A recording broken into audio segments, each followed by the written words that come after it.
Assalamualaikum warahmatullahi wabarakatuh.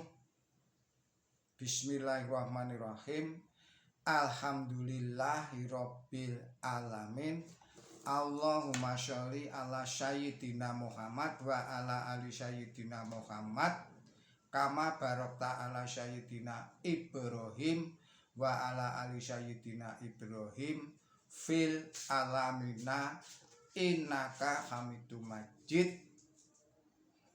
Para kadang pamirsa kereweng aji ingkang minulya saha kaum muslimin wal muslimat ingkang dipun rahmati dening Allah Subhanahu wa taala, sumangga kita lajengaken malih kajian kita ingkang ing wekdal menika mlebet serat Al-Baqarah, artosipun lembus serat nomor kalih ayatipun 100 kalih dumugi 103.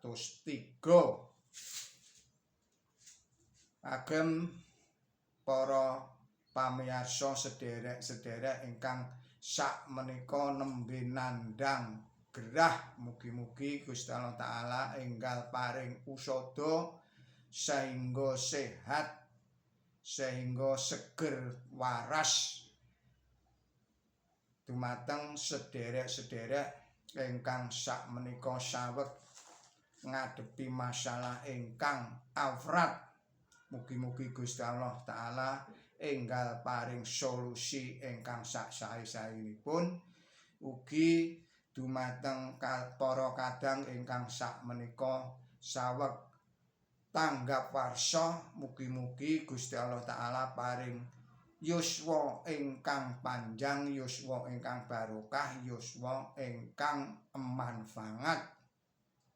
Ugi kagem sederek karo kadang ingkang sampun paring atensi koreksi tuwin subscribe-ipun dhateng Kereweng Aji channel menika, kula ngaturaken gunging panuwun ingkang tanpa upami. Mugi-mugi kula panjenengan sedaya pinaringan seger kuwarasan ayem tentrem kuat slamet sabar lan tawakal dening Allah Subhanahu wa taala. Ugi mugi-mugi Gusti Allah taala tansah paring pangayoman dhateng kula panjenengan sedaya saking godha rencananipun setan utawi iblis, ugi saking fitnahipun Dajjal, Ya'juj saha Ma'juj. Para kadang pamirsa Kereweng Aji channel ingkang minulya saha kaum muslimin wal muslimat ingkang dipun rahmati Allah, monggo kita lajengaken malih kajian kita. Bismillahirrahmanirrahim. Wa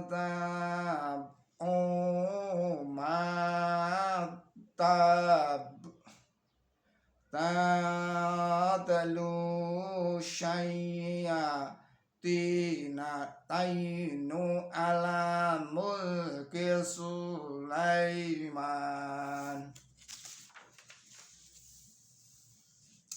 wa makafa Sulaimanu walakinna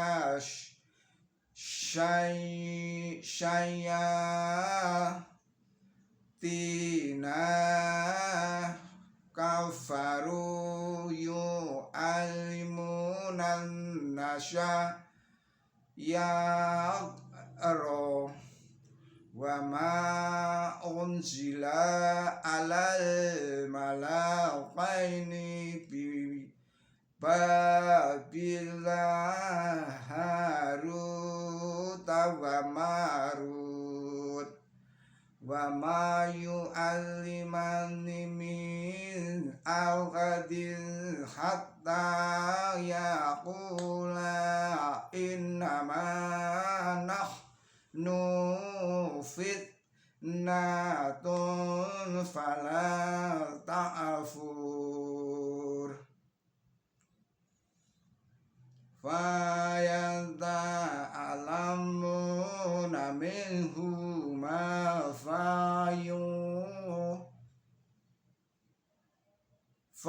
yufarriquna bihi bainal mar'ah wa zawjih wa ma hum bidarina bihi min ahadin illa bi idnillah wa yata'allamuna ma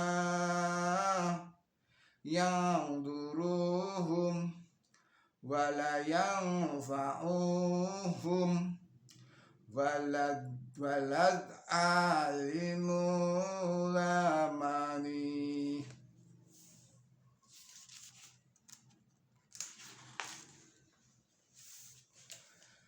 Ashtaraw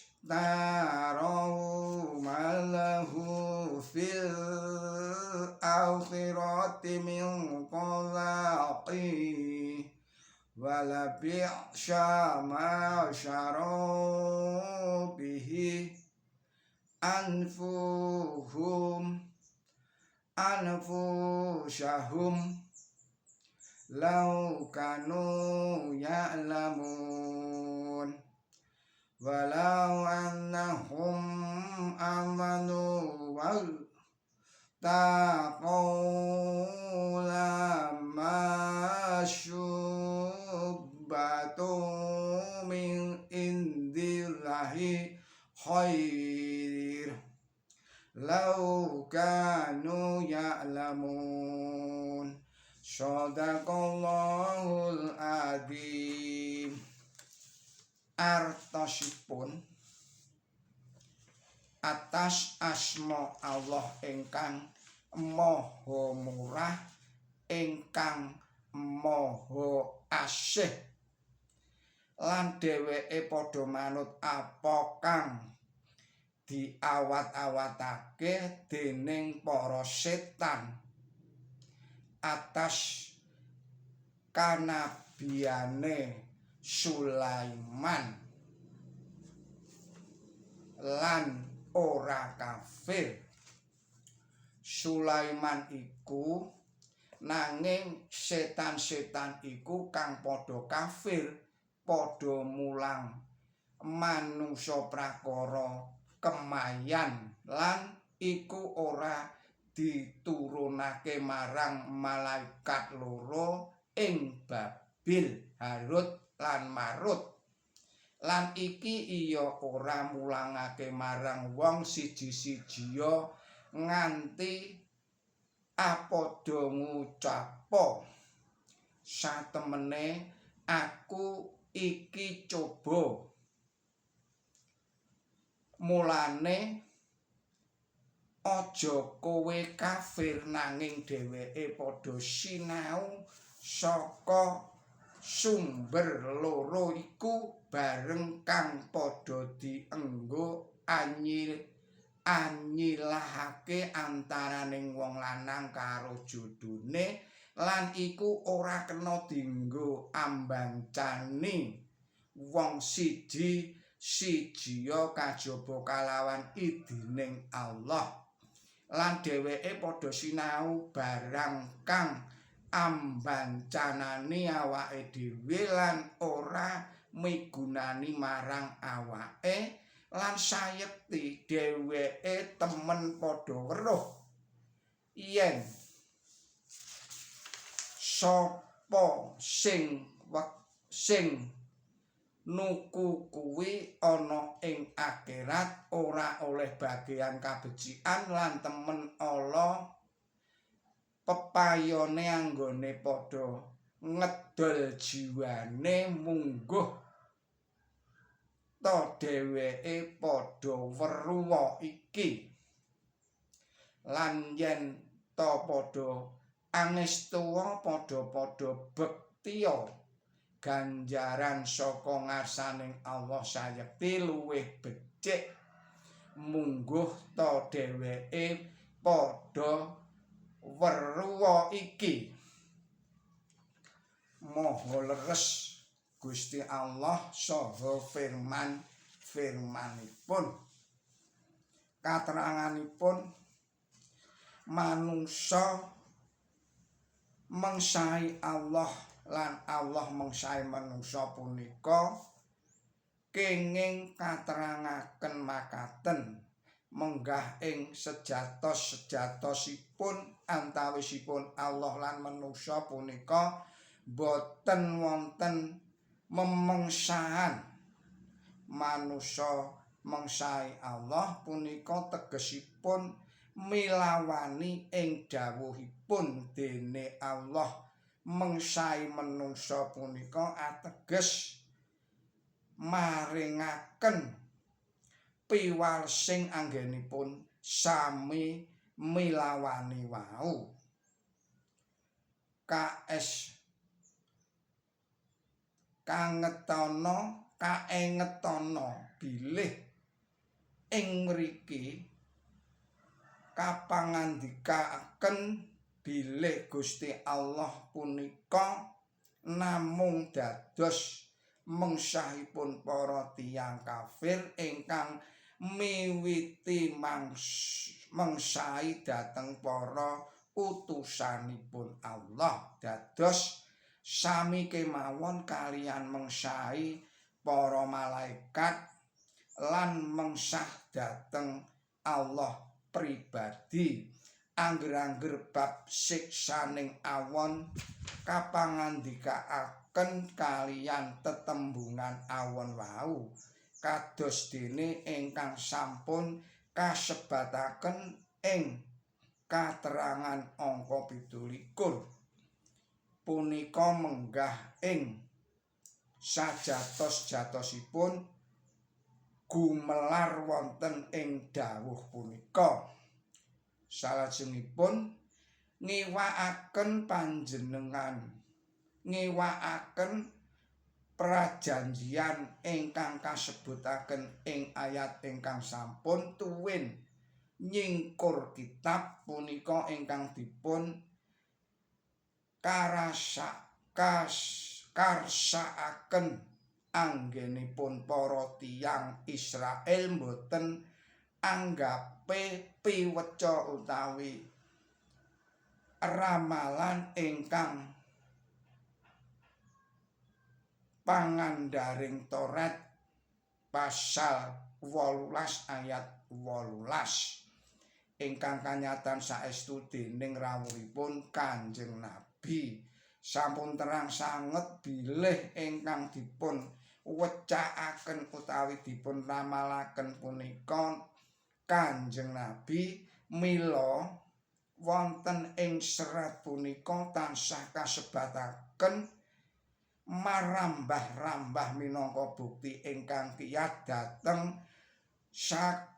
sikepipun mengsahi para Yahudi wau. Salajengipun miturut keterangan para mufasir sedaya setan ing mriki ingkang dipun karsakaken setan manungsa utawi setan ingkang awujud manungsa. Salajengipun falan yatalu a'ali falan utawi yakul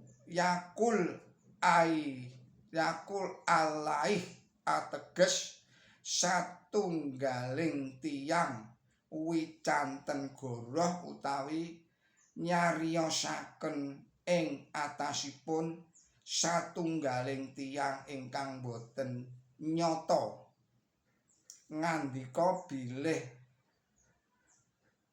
Kola alaih punika ateges wicanten goroh dados ngiyataken katerangan ing Inggil. Mulkipun Nabi Sulaiman ing mriki ingkang dipun kersakaken kanabianipun sarengatipun tuwin punapa ingkang dumawah ing panjenenganipun utawi jamanipun utawi kratonipun bangsa Yahudi sami mastani bilih kaluhuranipun Kanjeng Nabi Sulaiman punika saking ngelmunipun setan. Inggih punika ingkang ing dawuh ngriki kapangandikaaken gogorohan ingkang dipun awat-awataken titiyang Yahudi ing atasing kanabianipun Kanjeng Nabi Sulaiman. Ing dalem bab punika pratelanipun Quran suci beda sanget kaliyan cariyosipun Bibel awit menawi miturut Bibel para garwanipun Kanjeng Nabi Sulaiman padha anggendeng panggalihe kongsi angabekti marang Allah liya-liyane Serat Para Raja pasal 1 ayatipun Serat Para Raja 1 pasal 11 ayatipun 50 tuwin dadine Sulaiman dibendoni dening Yehuwah awit panggalihe wus angendani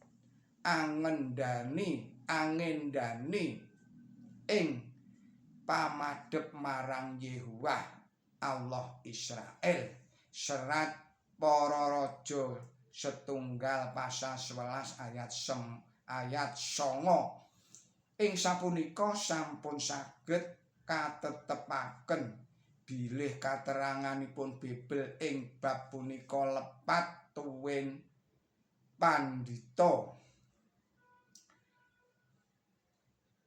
TKKine saged nedahaken kanthi yakin kasebut ing Ensiklopedia Biblika bilih Kanjeng Nabi Sulaiman punika sanes tiyang musyrik lan sasampunipun nerangaken kados pundi anggenipun pratelan lepat lumebet ing dalem Bibel, panjenenganipun lajeng mungkasi kateranganipun mekaten bab prakawis Nabi Sulaiman kagungan garwa kathah bangsa Israel lan sanes bangsa Israel punika kathah emperipun nanging panjenenganipun boten andamelaken altar utawi papan pangorbanan para garwa wau sedaya.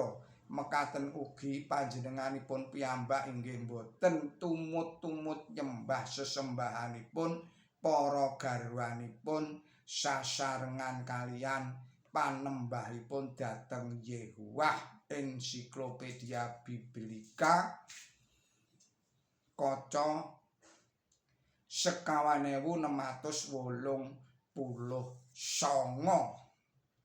Miturut Jauhari sedaya barang ingkang asalipun alus punika sihir.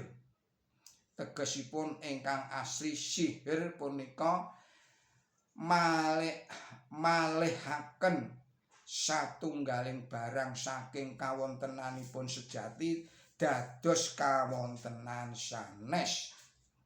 Panjenenganipun ugi nerangaken almar'uh Qash'ar al-Nasha Ba'yanaha punika jawinipun wong wadon iku nyihir utawa nyulap utawi gawe kayungyung wong lanang kalawan mripate ma'arroh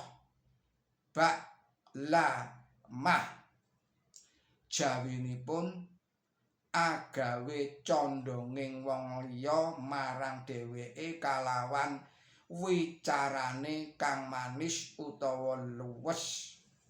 Mila tembung wau ugi kangge nembungaken kagunan luwes ing wicara tuwin inggih awit saking punika Kanjeng Nabi ngendika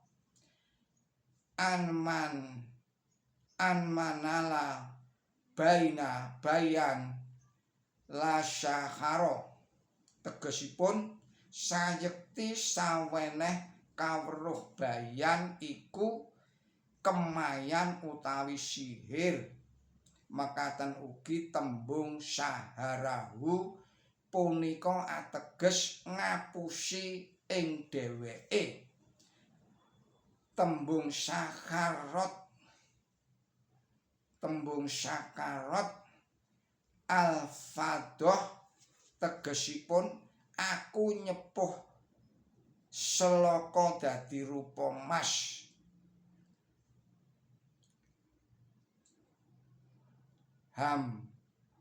Tembung sihir iku sami tegesipun kaliyan tembung fasad. Kados dene ingkang kasebut ing Tajul Arus dados ateges damel risak utawi damel wusana. Ugi ateges ngawontenaken barang lepat arupi barang leres tuwin memaesi sarana malsu tuwin ngapusi. Dados tembung sihir punika mengku teges ingkang wiyar sanget sarta kanggenipun tembung wau ing basa Arab wonten sami kaliyan tembung Jawi. Boten sami kaliyan tembung Jawi guna sekti utawi kemayan. Senajan to ingkang kula angge negesi ing mriki inggih tembung kemayan wau mergi kapeksa. Miturut Tuan Saleh tiyang Majusi utawi Persi nyebataken malaikat kekalih ingkang sami ambalela namanipun Harut lan Marut, ingkang sapunika sami kajantur sukunipun wonten ing Inggil, sirahipun wonten ngandhap wonten ing tanah Babil. Katerangan punika kapirit dening tuan wau saking Heide de Ril Vetpers pasal 12 tuan wau ugi mewehi katerangan makaten para tiyang Yahudi sami gadah sawarni ingkang kados makaten punika inggih punika malaikat Syamhozai ingkang sasampunipun lambang sih kaliyan tiyang estri lajeng mertobat sarta minangka pitobatanipun malaikat wau anggantung awakipun piyambak wonten ing antawisipun langit lan bumi. Sayektosipun inggih dedongengan warni kalih punika ingkang lajeng dipun angge dasar dodongenganipun para mufasir ingkang ngandhar andhar punika nanging para mufasir ingkang langkung alim nulak dedongengan wau. Ing Quran boten wonten sesambung kaliyan ingkang nyebataken dedongengan wau, malah kepara Quran suci nglepataken dedongengan wau sarana anulak boten ngakeni bilih wonten saweneh malaikat ing Babil ingkang kawedharan kawruh kemayan tuwin boten ngakeni bilih malaikat wau mucalaken kemayan dhateng manusa ingkang ugi mawi nyukani pepenget dhateng tiyang ingkang kawucal wau. Aku iki mung coba, mulane aja kowe kafir. Pratelan punika sok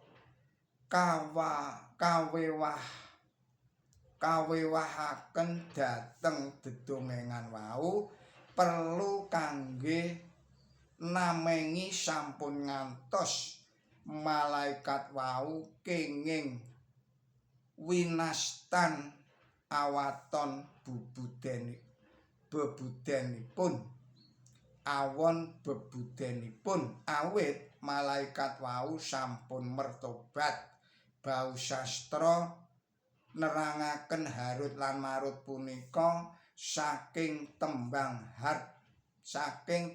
Hart lan Mart. Haruta tegese nyuwek dene Maruta tegese mecah. Para sederek kadang pamirsa Kreweng Aji ingkang minulya dalah kaum muslimin wal muslimat ingkang dipun rahmati dening Allah. Kita pungkasi semanten rumiyin kajian menika kita sambung malih wonten ing sanes wekdal. Mugi-mugi kajian menika saged ndadosaken kiyatipun iman lan takwa kita dumateng Gusti Allah Ta'ala lan ugi saged ngiyataken ilmu tuwin amal kesaenan kita. Nyuwun pangapunten saking kalepatan kula. Billahi taufik wal hidayah. Ihdinas siratal mustaqim. Wassalamualaikum warahmatullahi wabarakatuh.